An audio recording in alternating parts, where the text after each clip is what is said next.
అధ్యక్ష, మరి ఆయన ఎట్లా మాట్లాడుతున్నాడు? మొత్తముగా గత ప్రభుత్వం ఏం అంటే కాంగ్రెస్ ప్రభుత్వం ఏం చేయలేదు, అప్పుడు ఇప్పుడు మొత్తం మేమే చేసినామని చెప్తున్నారు. ఆ సోదరుడు మొన్ననే టీఆర్ఎస్లో పోయిండు, అప్పటిదాకా కాంగ్రెస్లోనే ఉన్నాడు. అంటే కాంగ్రెస్ ప్రభుత్వం యొక్క కార్యక్రమాలు నచ్చాయి కదా అధ్యక్ష.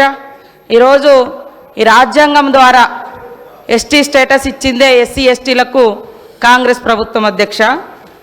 అదేవిధంగా సోదరుడికి కూడా రిజర్వేషన్ రావడానికి ఆ రోజు 1976లో ఇందిరమ్మ గారు మరి తీసుకొచ్చినటువంటి రిజర్వేషన్ తోటే ఈరోజు సోదరుడు ఈరోజు ఎమ్మెల్యేగా ఇక్కడ రావడం జరిగింది. ఇంకొకటి, గత ప్రభుత్వం మరి లోకల్ రిజర్వేషన్ కాంగ్రెస్ ప్రభుత్వం తీసేసిందనే విధంగా మాట్లాడారు.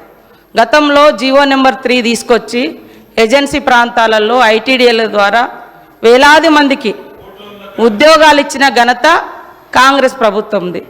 కానీ మీరు సరిగ్గా ఆర్గ్యుమెంట్ చేయక అది కోర్టులో పోయింది. మీరు ఇచ్చిన 10% రిజర్వేషన్ కూడా ఎలక్షన్స్ ముందు ఇచ్చారు, అది కూడా ఇవాళ కోర్టులోనే ఉంది సార్.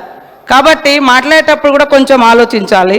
అదేవిధంగా పోడు భూముల చట్టం వందల సంవత్సరాలుగా అడవులలో బతుకుతున్నటువంటి అనగారిన ఆదివాసీ గిరిజన వర్గాలకు మరి పోడు భూముల చట్టం 2006 ద్వారా హక్కు కల్పించినటువంటి ఘనత శ్రీమతి సోనియా గాంధీ గారు యూపీఏ చైర్పర్సన్గా, అదేవిధంగా ఆనాటి ప్రధానమంత్రి మన్మోహన్ సింగ్ గారు సార్. కాబట్టి ఇంకా కొన్ని మైనార్టీల గురించి మేము వచ్చి 10 నెలలు అయింది, మీరు 10 సంవత్సరాలు అన్నారు. 12% రిజర్వేషన్ ఇస్తా అన్నారు, మరి 10 సంవత్సరాలైనా ఇవ్వలేదు. అది మీరు మాట్లాడాల్సిన అవసరం ఉంది సార్. అదే కాకుండా దళిత బంధు పేరుతోటి మోసం చేసినామన్నారు. ఇందులో ఆల్రెడీ 2000 కోట్ల రూపాయలను ఈ సంవత్సరానికి గాను మరి పెట్టడం జరిగింది.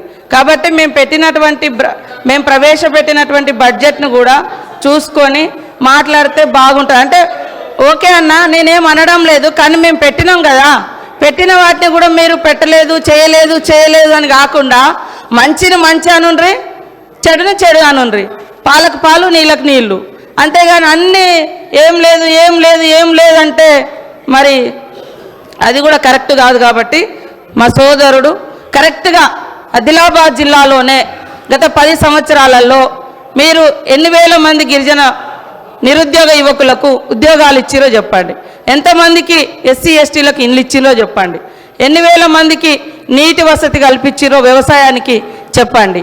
అదేవిధంగా మైనార్టీలకు సంబంధించి కూడా రిజర్వేషన్లు, ఉద్యోగాలు, ఇండ్లు ఏమిచ్చిరో చెప్పండి.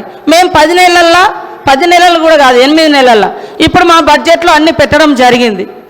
కాబట్టి ఇవన్నీ ఆలోచించి మాట్లాడాల్సిందిగా మా సోదరుని కోరుతా ఉన్నా అధ్యక్ష.